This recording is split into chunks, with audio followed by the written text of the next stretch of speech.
नमस्कार विद्यार्थियों। आज हम हिंदी पुस्तक कृतिका भाग 2 का अध्ययन करेंगे, जो एस्टेट की परीक्षा की दृष्टि से बहुत ही ज़्यादा महत्वपूर्ण है। पाठ का नाम है माता का अंचल। शिव पूजन सहाय के द्वारा ये लिखी गई है। जहाँ लड़कों का संग तहाँ बाजे मृदंग, जहाँ बूढ़ों का संग तहाँ खर्चे का तंग। हमारे पिता तड़के उठकर निबट नहाकर पूजा करने बैठ जाते थे। हम बचपन से ही उनके अंग लग गए थे। माता से केवल दूध पीने तक का नाता था, इसलिए पिता के साथ ही हम भी बाहर की बैठक में ही सोया करते। वह अपने साथ ही हमें भी उठाते और साथ ही नहला धुलाकर पूजा पर बिठा लेते। हम भभूत का तिलक लगा देने के लिए उनको दिक्कत करने लगते थे, कुछ हंसकर, कुछ झुंझलाकर, कुछ डांट कर। वह हमारे चौड़े लीलार में त्रिपुंड कर देते थे। हमारे लीलार में भभूत खूब खुलती थी। सिर में लंबी लंबी चटाई थी। भभूत रमाने से हम खासे बम भोला बन जाते थे। पिताजी हमें बड़े प्यार से भोलानाथ कहकर पुकारा करते, पर असल में हमारा नाम था तारकेश्वर नाथ। हम भी उनको बाबूजी कहकर पुकारा करते और माता को मैया। जब बाबूजी रामायण का पाठ करते, तब हम उनके बगल में बैठे बैठे आईने में अपना मुंह निहारा करते थे। जब वह हमारी ओर देखते, तब हम कुछ लजाकर और मुस्कुराकर आईना नीचे रख देते थे। वह भी मुस्कुरा पड़ते थे। पूजा पाठ कर चुकने के बाद वह राम नाम लिखने लगते। अपनी एक रामनामा बही पर 1000 राम नाम लिखकर वह उसे पाठ करने की पोथी के साथ बांधकर रख देते। फिर 500 बार कागज के छोटे छोटे टुकड़ों पर राम नाम लिखकर आटे की गोलियों में लपेटते और उन गोलियों को लेकर गंगा जी की ओर चल पड़ते थे। उस समय भी हम उनके कंधे पर विराजमान रहते थे। जब वह गंगा में एक एक आटे की गोलियां फेंककर मछलियों को खिलाने लगते, तब भी हम उनके कंधों पर ही बैठे बैठे हंसा करते थे। जब वह मछलियों को चारा देकर घर की ओर लौटने लगते, तब बीच रास्ते में झुके हुए पेड़ों की डालों पर हमें बिठाकर झूला झुलाते थे। कभी कभी बाबूजी हमसे कुश्ती भी लड़ते। वह स्थिर होकर हमारे बल को बढ़ावा देते और हम उनको पछाड़ देते थे। यह उतान पड़ जाते और हम उनकी छाती पर चढ़ जाते थे। जब हम उनकी लंबी लंबी मूंछें उखाड़ने लगते, तब वह हंसते हंसते हमारे हाथों को मूंछों से छुड़ाकर उन्हें चूम लेते थे। फिर जब उन्हें खट्टा और मीठा चूमा मांगते, तब हम बारी बारी कर अपना बायां और दाहिना गाल उनके मुंह की ओर फेर देते थे। बाएं का खट्टा चूमा लेकर जब वह दाहिने का मीठा चूमा लेने लगते, तब अपनी दाढ़ी या मूछ हमारे कोमल गालों पर गड़ा देते थे। हम झुंझलाकर फिर उनकी मूछें नोचने लग जाते थे। इस पर वह बनावटी रोना रोने लगते और हम खड़े खड़े खिलखिलाकर हंसने लग जाते थे उनके साथ। हंसते हंसते जब हम घर आते, तब उनके साथ ही हम भी चौके पर खाने बैठते थे। वह हमें अपने ही हाथ से फूल के एक कटोरे में गोरस और भात सान कर खिलाते थे। जब हम खाकर अफर जाते, तब मैया थोड़ा और खिलाने के लिए हट करती थी। वह बाबूजी से कहने लगती थी, आप तो 4-4 दाने के कोर बच्चे के मुंह में देते जाते हैं। इससे वह थोड़ा खाने पर भी समझ लेता है कि हम बहुत खा गए। आप खिलाने का ढंग नहीं जानते। बच्चे को मुंह कोर खिलाना चाहिए। जब खाएगा बड़े बड़े कोर, तब पाएगा दुनिया में ठोर। देखिए, मैं खिलाती हूँ। मर्द हुए क्या जाने कि बच्चों को कैसे खिलाना चाहिए, और महतारी के हाथ से खाने पर बच्चों का पेट भी भरता है। यह कह वह थाली में दही भात सानती और अलग अलग तोता, मैना, कबूतर, हंस और मोर आदि के बनावटी नाम से कोर बनाकर यह कहते हुए खिलाती जाती कि जल्दी खा लो, नहीं तो उड़ जाएंगे। पर हम उन्हें इतनी जल्दी उड़ा देते थे कि उड़ने का मौका ही नहीं मिलता था। जब हम सब बनावटी चिड़ियों को चट कर जाते थे, तब बाबूजी कहने लगते, अच्छा, अब तुम राजा हो, जाओ खेलो। बस हम उठकर उछलने कूदने लगते थे। फिर रस्सी में बंधा हुआ काठ का घोड़ा लेकर नंग धड़ंग बाहर गली में निकल जाते थे।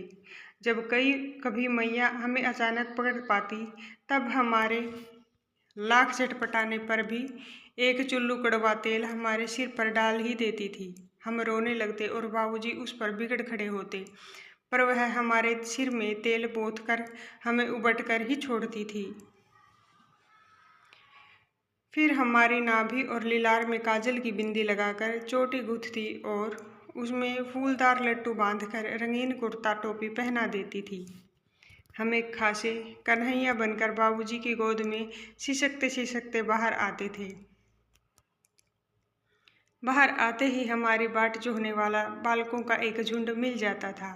हम उन खेल के साथियों को ही देखते ही सिसकना भूलकर बाबूजी की गोद में से उतर पड़ते और अपने हमजोलियों के दल में मिलकर तमाशे करने लग जाते थे। तमाशे भी ऐसे वैसे नहीं, तरह तरह के नाटक। चबूतरे का एक कोना ही नाटक घर बनता था। बाबूजी जिस छोटी चौकी पर बैठकर नहाते थे, वही रंगमंच बनती। उस पर सरकंडे के खंभों पर कागज का चंदुआ तानकर मिठाइयों की दुकान लगाई जाती। उसमें चिलम के खोंचे पर कपड़े के थालों में डेले के लड्डू, पत्तों की पूरी कचौरियाँ, गीली मिट्टी की जलेबियाँ, फूटे घड़े के टुकड़ों के बतासे आदि मिठाइयाँ सजाई जाती। टिकरों के बटखरे और जस्ते के छोटे छोटे टुकड़ों के पैसे बनते। हम ही लोग खरीदार और हम ही लोग दुकानदार। बाबूजी भी 2-4 गोरखपुरी पैसे खरीद लेते थे। थोड़ी देर में मिठाई की दुकान बढ़ाकर हम लोग खरौंदा बनाते थे। धूल की मेड़ दीवार बनती और तिनकों का छप्पर, दातुन के खंभे, दिया सिलाई की पेटियों के किवाड़, घड़े के मुहड़े की चूल्हा चक्की, दिए की कढ़ाई और बाबूजी की पूजा वाली आचमनी कलछी बनती थी। पानी के घी, धूल के पिशान और बालू की चीनी से हम लोग ज्योनार तैयार करते थे। हम ही लोग ज्योनार करते और हम ही लोगों की ज्योनार बैठती थी। जब पंगत बैठ जाती थी, तब बाबूजी भी धीरे से आकर पात के अंत में जीमने के लिए बैठ जाते थे। उनको बैठते देखते ही हम लोग हंसकर और घरौंदा बिगाड़कर भाग चलते थे। हम भी हंसते हंसते लोटपोट हो जाते और कहने लगते, फिर कब भोज होगा भोलानाथ। कभी कभी हम लोग बारात का भी जुलूस निकालते थे। क्रस्तर का तंबूरा बजता, अमोले को घिसकर शहनाई बजाई जाती, टूटी चूहेदानी की पालकी बनती। हम समधी बनकर बकरे पर चढ़ लेते और चबूतरे के एक कोने से चलकर बारात दूसरे कोने में जाकर दरवाजे लगती थी। वहाँ काठ की पटरियों से घिरे, गोबर से लिपे, आम और केले की टहनियों से सजाए हुए छोटे आंगन में कुल्हिए का कलसा रखा रहता था। वहीं पहुंचकर बारात फिर लौट आती थी। लौटने के समय खटोली पर लाल ओहार डालकर उसमें दुल्हन को चढ़ा लिया जाता था। लौट आने पर बाबूजी ज्यों ही ओहार उघार कर दुल्हन का मुख निरखने लगते, त्यों ही हम लोग हंसकर भाग जाते। थोड़ी देर बाद फिर लड़कों की मंडली जुट जाती थी। इकट्ठा होते ही राय जमती की खेती की जाए। बस चबूतरे के छोर पर घिरनी गड़ जाती और उसके नीचे की गली कुआं बन जाती थी। मूंज की बटी हुई पतली रस्सी में एक चुक्कड़ बांध गराड़ी पर चढ़ाकर लटका दिया जाता और 2 लड़के बैल बनकर मोट खींचने लग जाते। चबूतरा खेत बनता, कंकड़ बीज और ठेंगा हल जुआठा। बड़ी मेहनत से खेत जोते बोए और पटाए जाते। फसल तैयार होते देर न लगती और हम हाथों हाथ फसल काट लेते थे। काटते समय गाते थे, ऊंच नीच में बई कियारी, जो उपजी सो बई हमारी। फसल को एक जगह रखकर उसे पैरों से रौंद डालते थे। कसोरे का सूप बनाकर ओसते और मिट्टी के दिए के तराजू पर तोलकर राशि तैयार कर देते थे। इसी बीच बाबूजी आकर पूछ बैठते थे, इस साल की खेती कैसी रही भोलानाथ।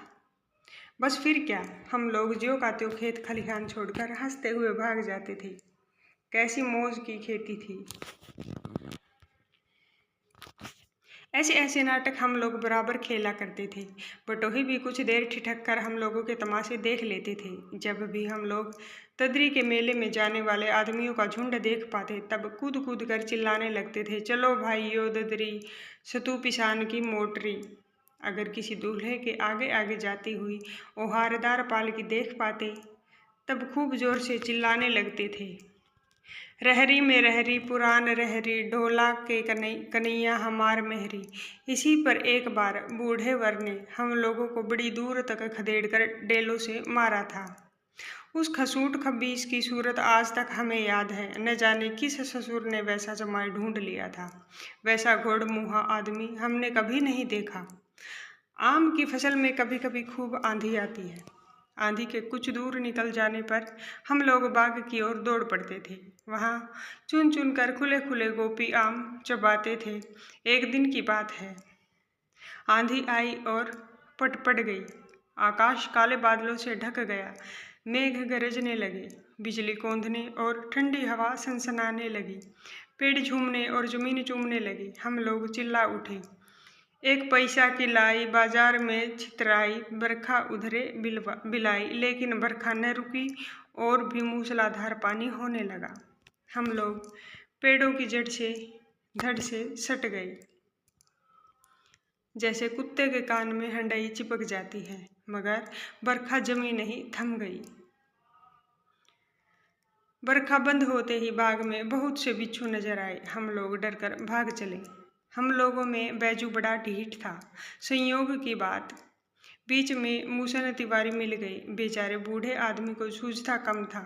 बैजू उनको चिढ़ाकर बोला, बुढ़वा बेईमान मांगे करेला का चोखा। हम लोगों ने भी बैजू के सुर में सुर मिलाकर यही चिल्लाना शुरू किया।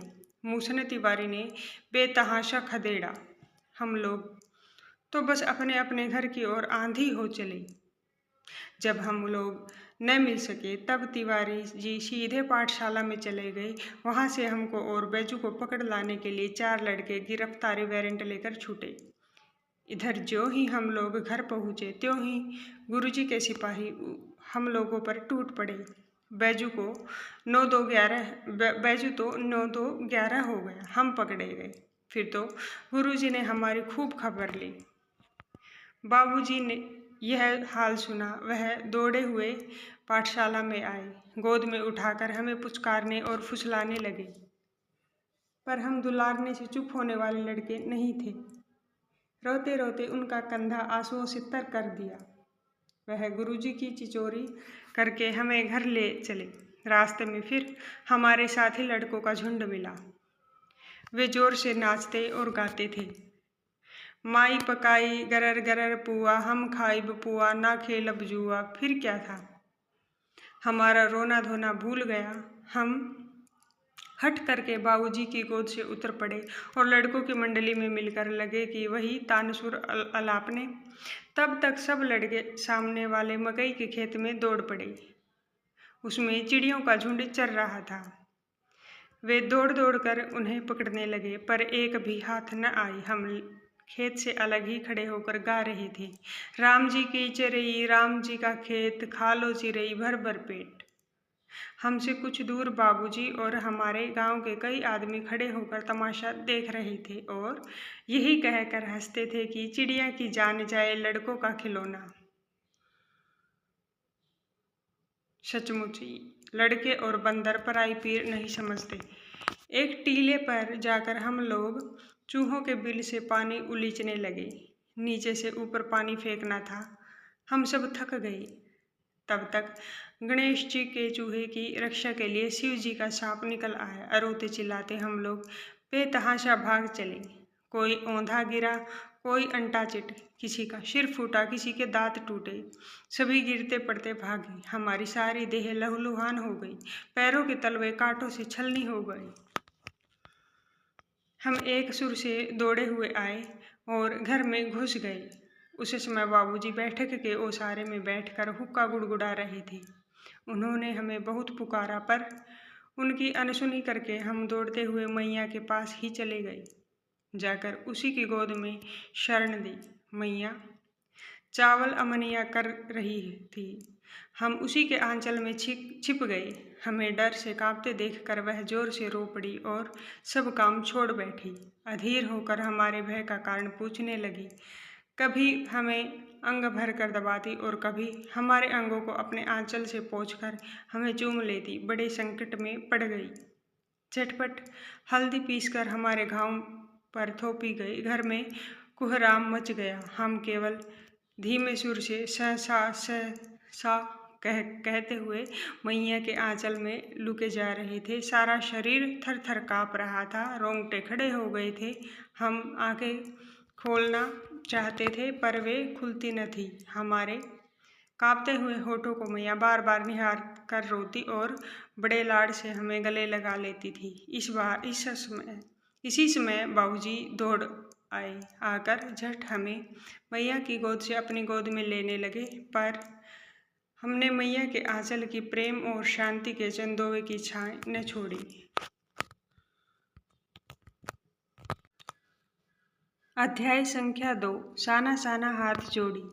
मधु कांकरिया द्वारा रचित यह एक यात्रा वृत्तांत है जो सिक्किम की राजधानी गंगटोक से लेकर हिमालय तक के यात्रा का वर्णन करती है। मैंने हैरान होकर देखा। आसमान जैसे उल्टा पड़ा था और सारे तारे बिखर कर नीचे टिमटिमा रहे थे। दूर ढलान लेती तराई पर सितारों के गुच्छे रोशनियों की एक झालर सी बना रहे थे। क्या था वह? वह रात में जगमगाता गंगटोक शहर था।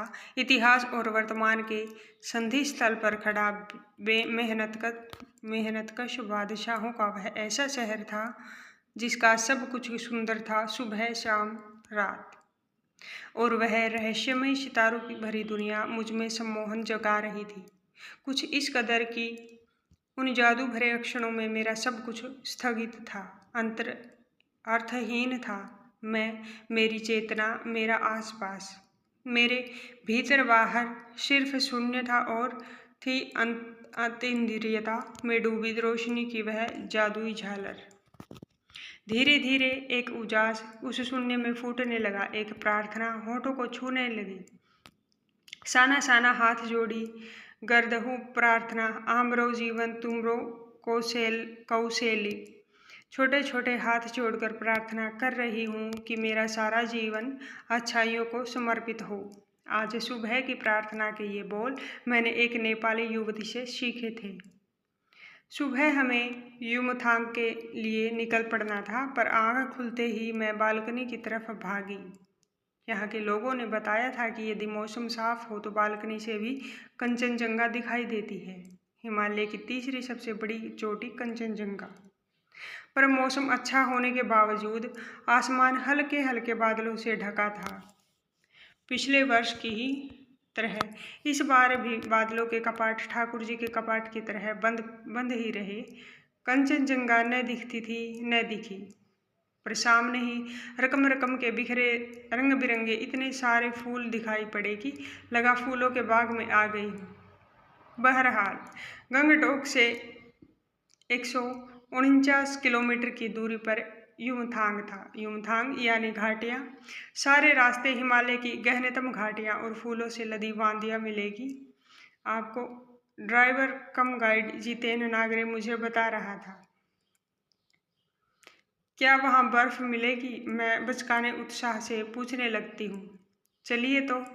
जगह जगह गदराए पाइन और धूपी के खूबसूरत नुकीले पेड़ों का जायजा लेते हुए हम पहाड़ी रास्तों पर आगे बढ़ने लगे कि एक जगह दिखाई दी। एक कतार में लगी सफ़ेद सफ़ेद बौद्ध पताकाएं किसी ध्वज की तरह लहराती। शांति और अहिंसा की प्रतीक ये पताकाएं जिन पर मंत्र लिखे हुए थे। नारगे ने बताया, यहाँ बुद्ध की बड़ी मान्यता है। जब भी किसी बुद्धिस्ट की मृत्यु होती है, उसकी आत्मा की शांति के लिए शहर से दूर किसी भी पवित्र स्थान पर 108 श्वेत पताकाएं फहरा दी जाती हैं। नहीं, इन्हें उतारा नहीं जाता है। ये धीरे धीरे अपने हाथ ही नष्ट हो जाती हैं, अपने आप ही नष्ट हो जाती है। कई बार किसी एक नए कार्य की शुरुआत में भी ये पताकाएं लगा दी जाती हैं, पर वे रंगीन होती हैं। नारगे बोलता जा रहा था और मेरी नज़र उसकी जीप में लगी दलाई लामा की तस्वीर पर टिकी हुई थी।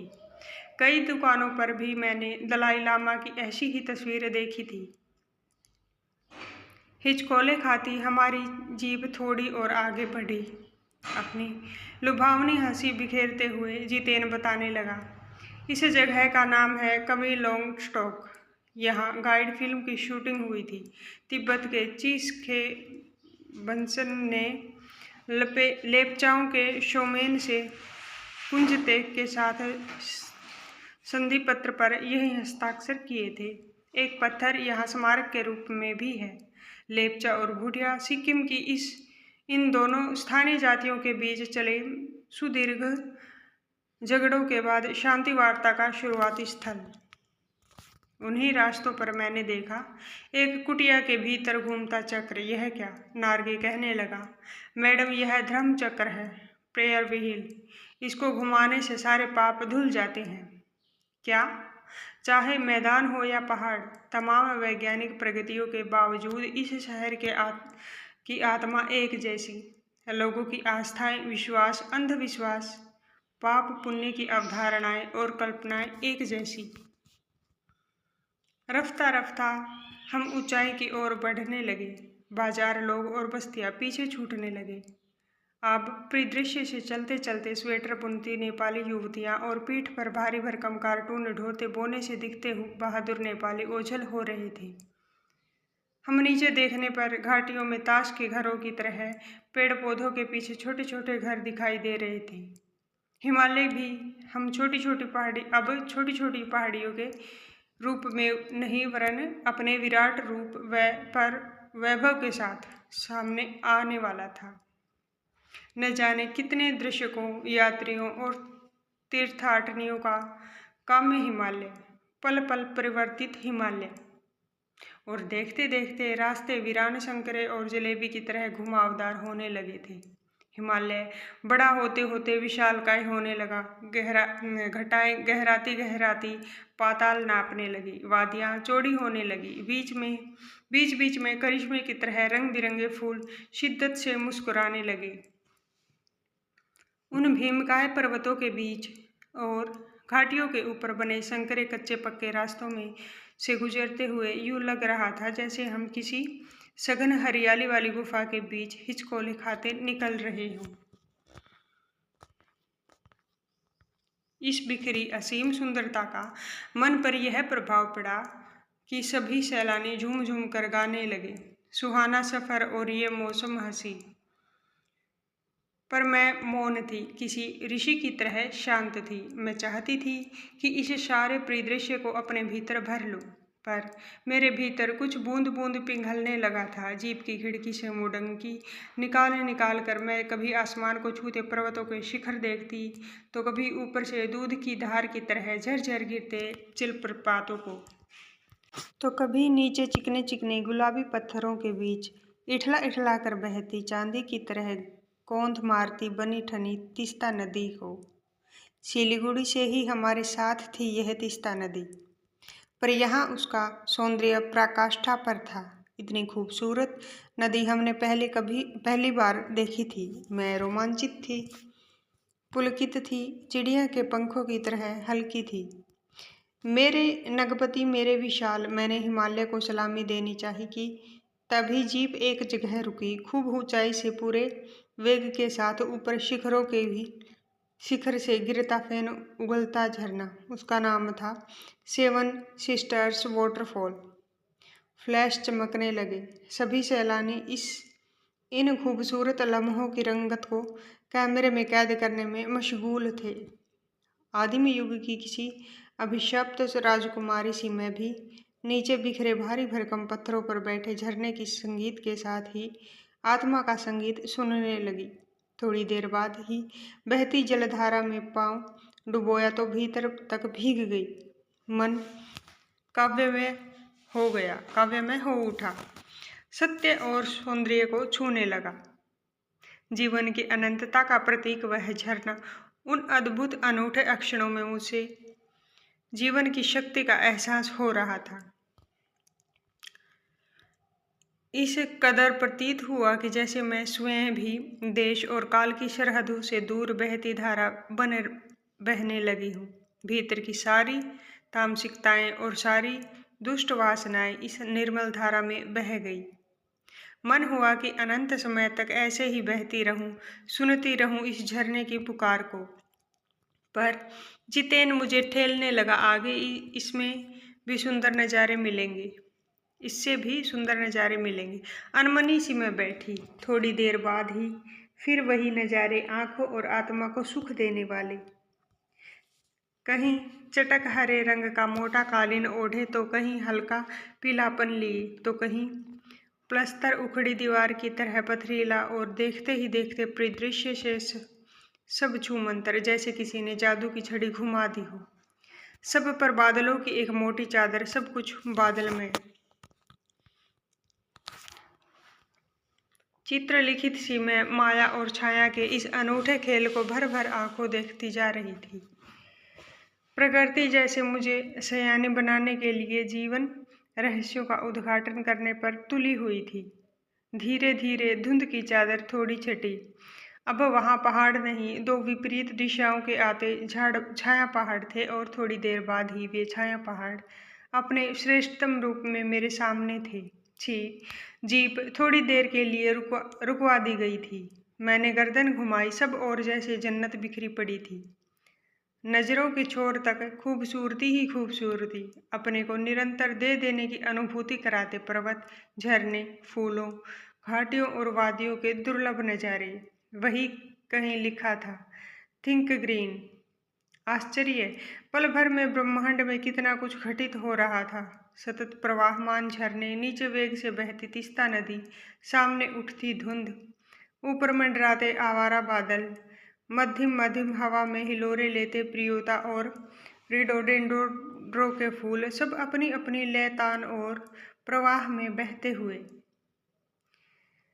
चेरवेती और समय के इसी सतत प्रवाह में तिनके सा बहता हमारा वजूद। पहली बार एहसास हुआ जीवन का आनंद है यही चलायमान सौंदर्य। संपूर्णता के उन क्षणों में मैं इस बिखरे सौंदर्य से इस कदर एकात्म हो रहा था कि भीतर बाहर की रेखा मिट गई थी, आत्मा की सारी खिड़कियां खुलने लगी थी। मैं सचमुच ईश्वर के निकट थी। सुबह सीखी प्रार्थना फिर होठों को छूने लगी थी। साना साना हाथ जोड़ी कि तभी वह अतीन्द्रिय संसार खंड खंड हो गया। वह महाभाव सुखी टहनी सा टूट गया। दरअसल मंत्रमुग्ध सी मैं तंद्रिल अवस्था में ही थोड़ी दूर तक निकल आई थी कि अचानक पांव पर ब्रेक सी लगी, जैसे समाधिस्थ भाव में नृत्य करती किसी आत्मलीन नृत्यांगना के नुपुर अचानक टूट गए हों। मैंने देखा इस अद्वितीय सौंदर्य से निरक्षेप कुछ पहाड़ी औरतें पत्थरों पर बैठी पत्थर तोड़ रही थी। गुथे आटे सी कोमल काया पर हाथों में कुदाल और हथौड़े। कईयों की पीठ पर बंधी डोकों बड़ी टोकरी में उनके बच्चे भी बंधे हुए थे। कुछ कुदाल को भरपूर ताकत के साथ जमीन पर मार रही थी। इतने स्वर्गीय सौंदर्य, नदी, फूलों, वादियों और झरनों के बीच भूख, मौत, दैन्य और जिंदा रहने की यह जंग, मातृत्व और शर्म साधना साथ साथ। वहीं पर खड़े BRO के एक कर्मचारी से पूछा मैंने, यह क्या हो रहा है? उसने चुहलबाजी के अंदाज में बताया कि जिन रास्तों से गुजरते हुए आप हिम शिखरों के से टक्कर लेने जा रही हैं, उन्हीं रास्तों को ये पहाड़ी ने चौड़ा बना रही है।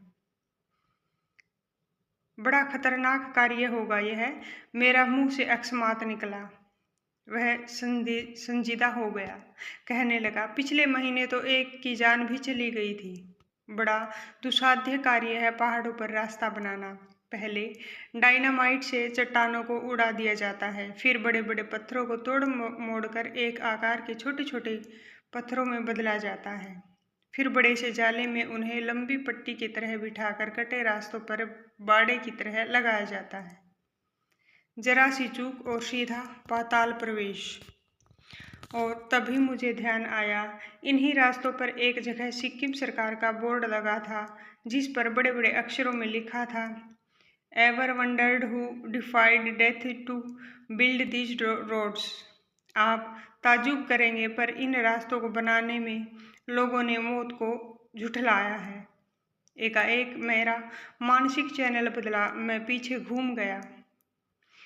इसी प्रकार एक बार पलामू और गुमला के जंगलों में देखा था। पीठ पर बच्चे को कपड़े से बांधकर पत्तों की तलाश में वन वन डोलती आदिवासी युवतियां। उन आदिवासी युवतियों के फूले हुए पांव और इन पत्थरों की तोड़ती पहाड़ियों के हाथों में पड़े ठाठे एक ही कहानी कह रहे थे कि आम जिंदगियों की कहानी हर जगह एक सी है, कि सारी मलाई एक तरफ, सारे आंसू, अभाव, यातना और वंचना एक तरफ।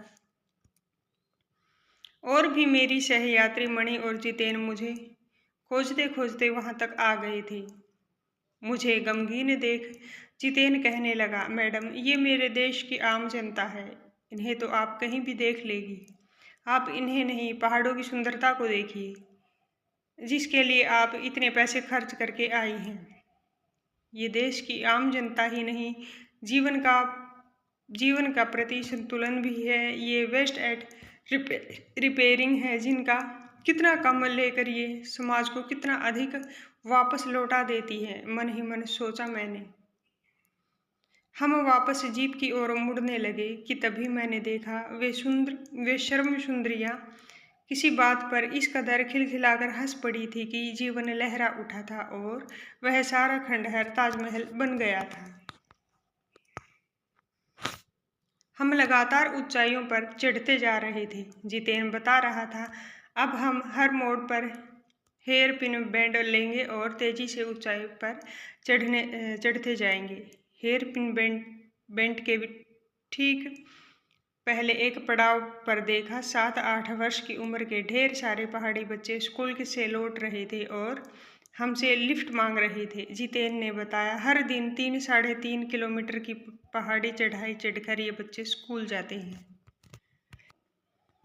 क्या स्कूली बस नहीं? मणि के पूछने पर जितेन हंस पड़ा। मैडम, यह मैदानी नहीं, पहाड़ी इलाका है। पहाड़ की तरह यहाँ कोई भी आपको चिकना बर्फीला नहीं मिलेगा।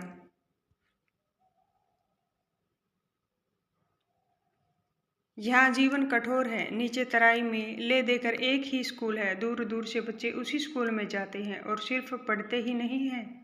इनमें से अधिकांश बच्चे शाम के समय अपनी माँओं के साथ मवेशियों को चराते हैं, पानी भरते हैं, जंगल से लकड़ियों के भारी भारी गट्ठर ढोते हैं। खुद मैंने भी ढोए थे।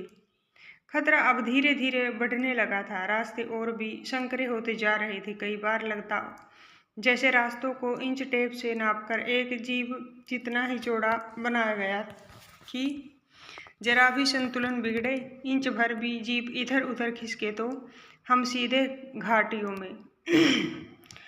इन रास्तों पर जगह जगह लिखी चेतावनियां भी हमें खतरों के प्रति सजग कर रही थी। सामने ही लिखा था, धीरे चलाएं, घर में बच्चे आपका इंतजार कर रहे हैं। थोड़ा और आगे बढ़े, फिर एक चेतावनी, we care man enter around. पर हमें नरभक्षी जानवर नहीं, दूध देने वाले याक दिखे, काले काले ढेर सारे याक। पहाड़ों पर गिरती बर्फ से प्राकृतिक ढंग से रक्षा करने वाले घने घने बालों वाले याक। सूरज ढलने लगा था। हमने देखा कुछ पहाड़ी औरतें गायों को चराकर वापस लौट रही थी। कुछ के सिर पर लकड़ियों के भारी भरकम गट्ठर थे। ऊपर आसमान फिर धुंध और बादलों से घिरा हुआ था। उतरती संध्या में जीप अब चाय के बागानों से गुजर रही थी कि फिर एक दृश्य ने मुझे खींचा। नीचे चाय के हरे भरे बागानों में कई युवतियां बोकू पहने सिक्किमी परिधान चाय की पत्तियां तोड़ रही थी। नदी की तरह उफान लेता उनका यौवन और शर्म से दमकता गुलाबी चेहरा। एक युवती ने चटक लाल रंग का बोकू पहन रखा था। सघन हरियाली के बीच चटक लाल रंग डूबते सूरज की स्वर्णिम और सात्विक आभा में कुछ इस कदर इंद्रधनुषी छटा बिखेर रहा था कि मंत्रमुग्ध सी मैं चीख पड़ी थी। इतना अधिक सौंदर्य मेरे लिए असह्य था। युमथांग पहुंचने के लिए हमें रात भर लायुंग में पड़ाव लेना था। गगनचुंबी पहाड़ियों के तल में सांस लेती एक नन्ही सी शांत बस्ती लायुंग। सारी दौड़ धूप से दूर जिंदगी जहाँ निश्चिंत सो रही थी, उसी लायूंग में हम ठहरे थे, तीस्ता नदी के तीर पर बड़े लकड़ी के एक छोटे से घर में। मुंह हाथ धोकर मैं तुरंत ही तीस्ता नदी के किनारे बिखरे पत्थरों पर बैठ गई। सामने बहुत ऊपर से बहता झरना नीचे कलकल बहती तीस्ता में मिल रहा था। मध्यम मध्यम हवा बह रही थी, पेड़ पौधे झूम रहे थे। गहरे बादलों की परत ने चाँद को ढक रखा था। बाहर परिंदे और लोग अपने घरों को लौट रहे थे। वातावरण में अद्भुत शांति थी।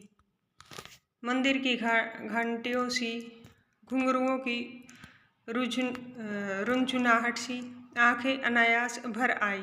ज्ञान का नन्हा सा बोधि स्तव जैसे भीतर उगने लगा। वही सुख, शांति और सुकून है जहाँ अखंडित संपूर्णता है। पेड़ पौधे, पशु और आदमी सब अपनी अपनी लय, ताल और गति में है। हमारी पीढ़ी ने प्रकृति की इस लय, ताल और गति से खिलवाड़ कर अक्षम्य अपराध किया है। हिमालय अब मेरे लिए कविता ही नहीं, दर्शन बन गया था। अंधेरा होने के पहले ही किसी प्रकार डगमगाती शिलाओं और पत्थरों से होकर तीस्ता नदी की धार तक पहुंची। बहते पानी को अपनी अंजुली में भरा तो अतीत भीतर धड़कने लगा। स्मृति में कौंधा। हमारे यहाँ जल को हाथ में लेकर संकल्प किया जाता है। क्या संकल्प करूं? पर मैं संकल्प की स्थिति में नहीं थी। भीतर थी एक प्रार्थना, एक कमजोर व्यक्ति की प्रार्थना। भीतर का सारा हलाहल, सारी तामसिकताएं बह जाएं इसी बहती धारा में। रात धीरे धीरे गहराने लगी। हिमालय ने काला कंबल ओढ़ लिया था। जितेन ने लकड़ी के बने खिलौने से उस छोटे से गेस्ट हाउस में गाने की तेज धुन पर जब अपने संगी साथियों के साथ नाचना शुरू किया तो देखते देखते एक आदिम रात्रि की महक से, परियों की कहानी सी मोहक वह रात महक उठी। मस्ती और मादकता का ऐसा संक्रमण हुआ कि एक एक कर हम सभी सैलानी गोल गोल घेरा बनाकर नाचने लगे। मेरी 50 वर्षीय सहेली मणि ने कुमारियों को भी मात करते हुए वो जानदार नृत्य प्रस्तुत किया कि हम सब अवाक उसे ही देखते रह गए। कितना आनंद भरा था उसके भीतर, कहाँ से आता था इतना आनंद। लायुंग की सुबह बेहतर शांत और सुरम्य, तीस्ता नदी की शांत धारा के समान ही कल कल कर बहती हुई। अधिकतर लोगों की जीविका का साधन पहाड़ी आलू, धान की खेती और दारू का व्यापार। सुबह मैं अकेले ही टहलने निकल गई थी। मैंने उम्मीद थी कि यहाँ मुझे बर्फ मिलेगी, पर अप्रैल की शुरुआती महीने में यहाँ बर्फ का एक कतरा भी नहीं था। यद्यपि हम सी लेवल से 14,000 फीट की ऊंचाई पर थे। मैं बर्फ देखने के लिए बेचैन थी। हम मैदानों से आए लोगों के लिए बर्फ से ढके पहाड़ किसी जन्नत से कम नहीं होते। वहीं पर घूमते हुए एक सिक्किमी नवयुवक ने मुझे बताया कि प्रदूषण के चलते स्नोफॉल लगातार कम होती जा रही है, पर यदि मैं कटाऊ चली जाऊं तो मुझे वहां शर्तिया बर्फ मिल जाएगी। कटाऊ यानी भारत का स्विट्जरलैंड। कटाऊ जो कि अभी तक टूरिस्ट स्पॉट नहीं बनने के कारण सुर्खियों में नहीं आया था और अपने प्राकृतिक स्वरूप में था। कटाऊ जो लायुंग से 5,000 फीट ऊंचाई पर था और करीब 2 घंटे का सफ़र था। वह नवयुवक मुझसे बतिया रहा था और उसकी घरवाली अपने छोटे से लकड़ी के घर के बाहर हमें उत्सुकतापूर्वक देख रही थी कि तभी गाय ने आकर बाहर थैले में रखा अपना महुआ गुडुप कर लिया था। मीठी झिड़कियां देकर उसने गाय को भगा दिया था। उम्मीद, आवेश और उत्तेजना के साथ अब हमारा सफर कटाऊ की ओर। कटाऊ का रास्ता और खतरनाक था और उस पर धुंध और बारिश। जितेन लगभग अंदाज से गाड़ी चला रहा था। पहाड़, पेड़, आकाश, घाटियां, सब पर बादलों की परत, सब कुछ बादल में। बादलों को चीर कर निकलती हमारी जीप। खतरनाक रास्तों के एहसास ने हमें मौन कर दिया था और उस पर बारिश, एक चूक और सब खल्लास। सांस रोके हम धुन और फिसलन भरे रास्ते पर संभल संभल कर आगे बढ़ती जीप को देख रहे थे। हमारी सांस लेने की आवाज़ों की सिवाय आसपास जीवन का कोई पता नहीं था। फिर नज़र पड़ी बड़े बड़े शब्दों में लिखी एक चेतावनी पर, if you are married divorce speed. थोड़ी ही दूर आगे बढ़े कि फिर एक चेतावनी, दुर्घटना से देर भली, सावधानी से मौत टली। करीब आधे रास्ते बाद धुंध छटी और साथ ही सृष्टि और हमारे बीच फैला सन्नाटा भी हटा। नार्गे उत्साहित होकर कहने लगा, कटाव हिंदुस्तान का स्विट्जरलैंड है। मेरी सहेली मणि स्विट्जरलैंड घूम आई थी। उसने तुरंत प्रतिवाद किया, नहीं, स्विट्जरलैंड भी इतनी ऊंचाई पर नहीं है और न ही इतना सुंदर। हम कटाव के करीब आ रहे थे, कोई दूर से ही बर्फ के ढके पहाड़ दिखने लगे थे। पास में जो पर्वत थे वे आधे हरे काले दिख रहे थे। लग रहा था कि जैसे किसी ने इन पहाड़ों पर पाउडर छिड़क दिया हो। कहीं पाउडर बची रह गई हो और कहीं वह धूप में बह गई हो। नार्गे ने उत्तेजित होकर कहा, देखिए, एकदम ताज़ा बर्फ है। लगता है रात में गिरी है यह बर्फ। थोड़ा और आगे बढ़ने पर अब हमें पूरी तरह बर्फ से ढके पहाड़ दिख रहे थे, साबुन के झाग की तरह सब ओर गिरी हुई बर्फ। मैं जीप की खिड़की से मुंडी निकाल निकाल कर दूर दूर तक देख रही थी, चांदी से चमकते पहाड़। एकाएक जितेन ने पूछा, कैसा लग रहा है? मैंने जवाब दिया, राम रोछो। वह उछल पड़ा, अरे यह नेपाली बोली कहाँ से सीखी? अपनी भाषा के गर्व से उनकी आंखें चमक उठी, चेहरा इतराने लगा और तभी किसी चमत्कार की तरह हल्की हल्की बर्फ एकदम महीन महीन मोती की तरह गिरने लगी। तिमरो माया संदेह मलाई सताउच, तुम्हारा प्यार मुझे सदैव रुलाता है। चूहों और बिखरती यह बर्फीली सुंदरता जितेन के मन पर भी थाप लगाने लगी थी। प्रेम की झील में तैरते हुए झूम झूम गाना गाने लगा था वह।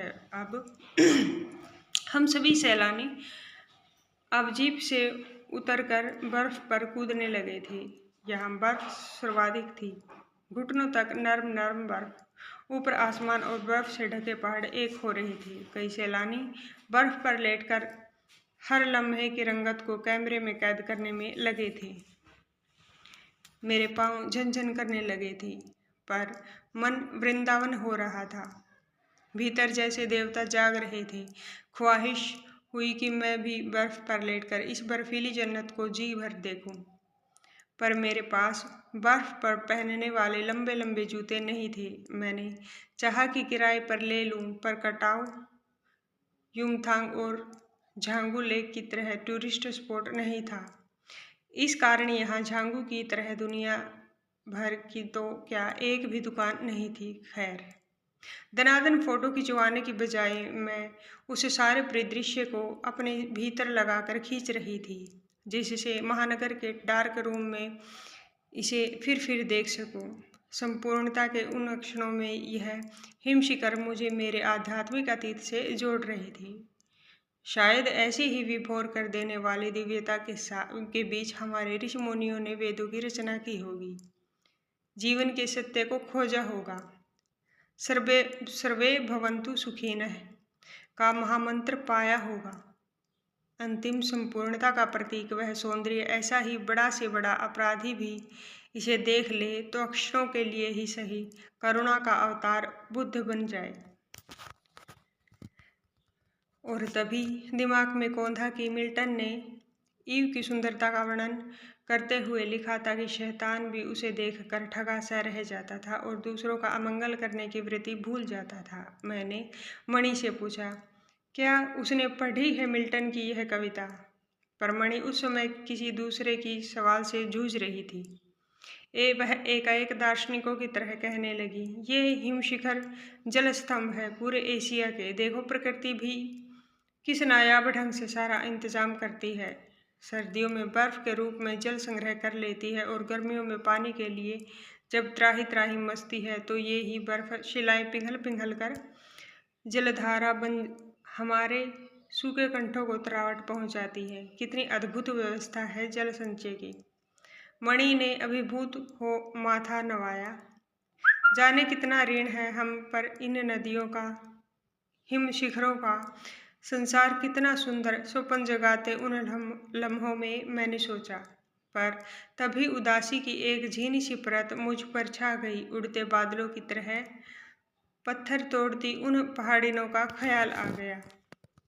आत्मा की अनंत परतों की को छीलता हुआ हमारा यह सफर थोड़ा और आगे बढ़ा कि तभी देखा इक्की दुक्की फौजी छावनियां। ध्यान आया यह बॉर्डर एरिया है, थोड़ी दूर पर ही चीन की सीमा है। एक फौजी से मैंने कहा, इतनी कड़कड़ाती ठंड में उस समय तापमान -15 डिग्री सेल्सियस था कि इतनी कड़कड़ाती धूप में आप लोगों को बहुत तकलीफ होती होगी। वह हंस दिया, एक उदास हंसी। आप चैन की नींद सो सके इसलिए तो हम यहाँ पहरा दे रहे हैं। फेरी बेटुला, फिर मिलेंगे कहते हुए जितेन ने जीप चालू कर दी। थोड़ी देर बाद ही फिर दिखी एक फौजी छावनी जिस पर लिखा था, we give our today for और टुमारो।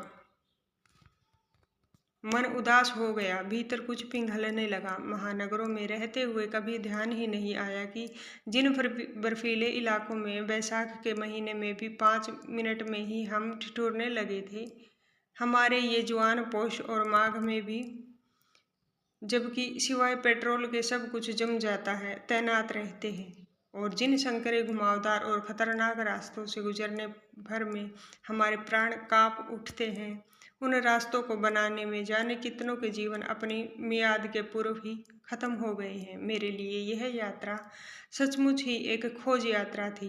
पूरा सफर चेतना और अंतरात्मा में हलचल मचाने वाला था। बहरहाल अब हम लायुंग वापस लौटकर फिर युमथांग की ओर। जितेन कुछ दिन पूर्व ही नेपाल से ताज़ा आया था। युमथांग की घाटियों में एक नया आकर्षण और जुड़ गया था, ढेरों ढेर प्रियुता और रोडोडेंड्रो के फूल। जितेन बताने लगा, बस 15 दिनों में ही देखिएगा पूरी घाटी फूलों से इस कदर भर जाएगी कि लगेगा फूलों की सेज रखी हो। यहाँ रास्ते अपेक्षाकृत चौड़े थे, इस कारण खतरों का एहसास कम था। इन घाटियों में कई बंदर भी दिखे, कुछ अकेले तो कुछ अपने बाल बच्चों के साथ। बहरहाल घाटियों, वादियों, पहाड़ों और बादलों की आंख मिचौली दिखाती पहाड़ी कबूतरों को उड़ाती हमारी जीप जब युमथांग पहुंची तो हम थोड़े निराश हुए। बर्फ से ढके कटाव के हिम शिखरों को देखने के बाद युमथांग थोड़ा फीका लगा और यह भी एहसास हुआ कि मंजिल से कहीं ज़्यादा रोमांचित होता है मंजिल तक का सफ़र। बहरहाल युमथांग में चिप्स बेचती एक सिक्किमी युवती से मैंने पूछा, क्या तुम सिक्किमी हो? नहीं, मैं इंडियन हूँ, उसने जवाब दिया। सुनकर बहुत अच्छा लगा। सिक्किम के लोग भारत में मिलकर बहुत खुश हैं। जब सिक्किम स्वतंत्र रजवाड़ा था तब टूरिस्ट उद्योग इतना नहीं फला फूला था। हर एक सिक्किमी भारतीय आबो हवा में इस कदर घुल मिल गया है कि लगता ही नहीं कभी सिक्किम भारत में नहीं था। जीप में बैठने को हुए कि एक पहाड़ी कुत्ते ने रास्ता काट दिया। मणि ने बताया, ये पहाड़ी कुत्ते हैं, ये भौंकते नहीं हैं, ये सिर्फ चांदनी रात में ही भौंकते हैं। क्या? विस्मय और अविश्वास से मैं उसे सुनती रही। क्या समुद्र की तरह कुत्तों पर भी पूर्णिमा की चांदनी कामनाओं का ज्वार भाटा जगाती है? खैर, लौटती यात्रा में जीप में भी जितेन हमें रकम की जानकारियाँ देता रहा। मैडम, यहाँ एक पत्थर है जिस पर गुरु नानक के फुटप्रिंट हैं। कहते हैं यहाँ गुरु नानक की थाली से थोड़े से चावल छिटक कर बाहर गिर गए थे। जिस जगह चावल छिटक कर गिरे थे वहाँ चावल की खेती होती है। करीब 3-4 किलोमीटर बाद ही उसने फिर उंगली दिखाई। मैडम, इसे खेदूम कहते हैं। यह पूरा लगभग 1 किलोमीटर का एरिया है। यहाँ देवी देवताओं का निवास है। यहाँ जो गंदगी फैलाएगा वह मर जाएगा। तुम लोग पहाड़ों पर गंदगी नहीं फैलाते? उसने जीभ निकालते हुए कहा, नहीं मैडम, पहाड़, नदी, झरने, हम इनकी पूजा करते हैं। इन्हें गंदा करेंगे तो हम मर जाएंगे। तभी गंगटोक इतना सुंदर है, मैंने कहा। गंगटोक नहीं मैडम, गंतोक कहिए। इसका असली नाम गंतोक है। गंतोक का मतलब है पहाड़। मैं कुछ पूछती ही कि वह फिर चालू हो गया। मैडम, युमथांग भी पहले टूरिस्ट स्पॉट नहीं था। यह तो सिक्किम जब भारत में मिला और उसके भी कई वर्षों बाद भारतीय आर्मी के कप्तान शेखर दत्ता के दिमाग में आया कि यहाँ सिर्फ फौजियों को रख कर क्या होगा, घाटियों के बीच रास्ते निकालकर इसे टूरिस्ट स्पॉट बनाया जा सकता है। आप देखिए, अभी भी रास्ते बन रहे हैं। हाँ, रास्ते अभी भी बन रहे हैं। नए नए स्थानों की खोज अभी भी जारी है। शायद मनुष्य की इतनी असमाप्त खोज का नाम सौंदर्य है। मन ही मन मैं कहती हूँ। जीप आगे बढ़ने लगती है। अध्याय संख्या 3। पाठ का नाम है मैं क्यों लिखता हूँ। मैं क्यों लिखता हूँ, यह प्रश्न बड़ा सरल जान पड़ता है पर बड़ा कठिन भी है, क्योंकि इतना सच्चा उत्तर लेखक के आंतरिक जीवन के स्तरों से संबंध रखता है। उन सबको संक्षेप में कुछ वाक्यों में बांध देना आसान तो नहीं है, न जाने संभव भी है या नहीं। इतना ही किया जा सकता है कि उसमें से कुछ का स्पर्श किया जाए, विशेष रूप से ऐसों का जिन्हें जानना दूसरों के लिए उपयोगी हो सकता है। एक उत्तर तो यह है कि मैं इसलिए लिखता हूँ कि स्वयं जानना चाहता हूँ कि क्यों लिखता हूँ। लिखे बिना इस प्रश्न का उत्तर नहीं मिल सकता है। वास्तव में सच्चा उत्तर यही है।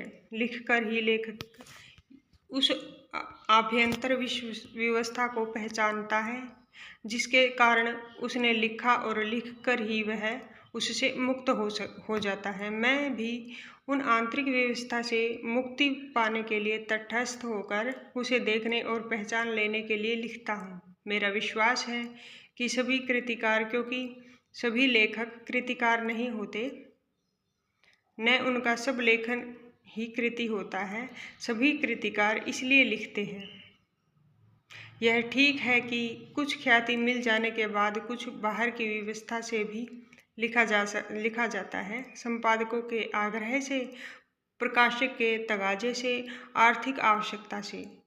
पर एक तो कृतिकार हमेशा अपने सम्मुख ईमानदारी से यह भेद बनाए रखता है कि कौन सी कृति भीतरी प्रेरणा का फल है, कौन सा लेखन बाहरी दबाव का।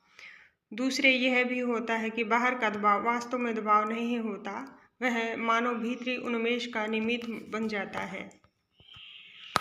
यहाँ पर कृतिकार के स्वभाव और आत्मानुशासन का महत्व बहुत होता है। कुछ ऐसे आलसी जीव होते हैं कि बिना इस बाहरी दबाव के लिख ही नहीं पाते। इसी के सहारे उनके भीतर की व्यवस्था स्पष्ट होती है। यह कुछ वैसा ही है जैसे प्रातः काल नींद खुल जाने पर भी कोई बिछौने पर तब तक पड़ा रहे जब तक घड़ी का अलार्म न बज जाए। इस प्रकार वास्तव में कृतिकार बाहर के दबाव के प्रति समर्पित नहीं हो जाता है, उसे केवल एक सहायक यंत्र की तरह काम में लाता है जिससे भौतिक यथार्थ के साथ उसका संबंध बना रहे। मुझे इस सहारे की जरूरत नहीं पड़ती, लेकिन कभी उससे बाधा भी नहीं होती। उठने वाली तुलना को बनाए रखूं तो कहूं कि सवेरे उठ जाता हूं अपने आप ही, पर अलार्म भी बज जाए तो कोई हानि नहीं मानता। यह भीतरी व्यवस्था क्यों होती है, इसे बखानना बड़ा कठिन है। क्या वह नहीं होती, यह बताना शायद कम कठिन होता है, या उसका उदाहरण दिया जा सकता है, कदाचित वही अधिक उपयोगी होगा। अपनी एक कविता की कुछ चर्चा करूं जिससे मेरी बात स्पष्ट हो जाएगी। मैं विज्ञान का विद्यार्थी रहा हूँ। मेरी नियमित शिक्षा उसी विषय में हुई। अणु का क्या होता है, कैसे हम रेडियम धर्मी तत्वों का अध्ययन करते हुए विज्ञान की उस सीढ़ी तक पहुँचे जहाँ अणु का भेदन संभव हुआ। रेडियम धर्मिता के क्या प्रभाव होते हैं, इन सब का पुस्तकीय या सैद्धांतिक ज्ञान तो मुझे था। फिर जब वह हिरोशिमा में अणु बम गिरा तब उसके समाचार मैंने पढ़े और उसके प्रवर्ती प्रभावों का भी विवरण पढ़ता रहा। इस प्रकार उसके प्रभावों का ऐतिहासिक प्रमाण भी सामने आ गया।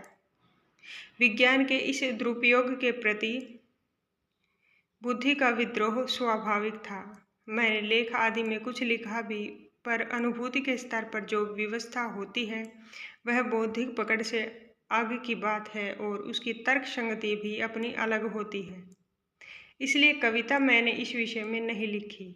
यो युद्ध काल में भारत की पूर्वीय सीमा पर लिखा था कि कैसे सैनिक ब्रह्मपुत्र में बम फेंक कर हजारों मछलियां मार देते थे, जबकि उन्हें आवश्यकता थोड़ी सी होती थी और जीव के इस अपव्यय से जो व्यथा भीतर उमड़ती थी, उससे एक सीमा तक अणु बम द्वारा व्यर्थ जीव नाश का अनुभव तो कर ही सका था।